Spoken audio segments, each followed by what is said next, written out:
معصوم سے روایت ہے، معصوم سے یہ نسخہ پہنچا ہے کہ اگر انسان 7 مرتبہ سورہ الحمد کی تلاوت کرے، 7 مرتبہ، اول و آخر صلوات، ظاہر ہے کہ وہ تو جزء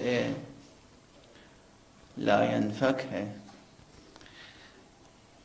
7 مرتبہ سورہ مبارکہ حمد کی کوئی تلاوت کر کے اور دعا کرے کہ پروردگار میرے اندر جو روحانی بیماریاں ہوں، جو جسمانی بیماریاں ہوں، شرک، کفر، حسد، کینہ، بغض، طیش، غضب، شہوت، جو کچھ ہے اسے دور فرما، ہمارے جسم کے امراض کو بھی دور فرما۔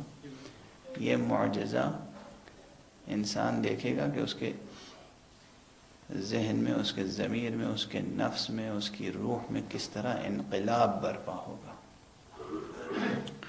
صحت کاملہ ملے گی، شفاء روحانی ملے گی۔ یہ قرآن شفا ہے۔ شفاء روحانی اور شفاء ذہنی کے معنی یہ ہیں کہ جو اخلاقی برائیاں ہیں وہ تو دور ہوں گی ہی، جو فکری الجھنیں ہیں وہ بھی دور ہوں گی۔ فکری الجھنیں کیسے دور ہوں گی؟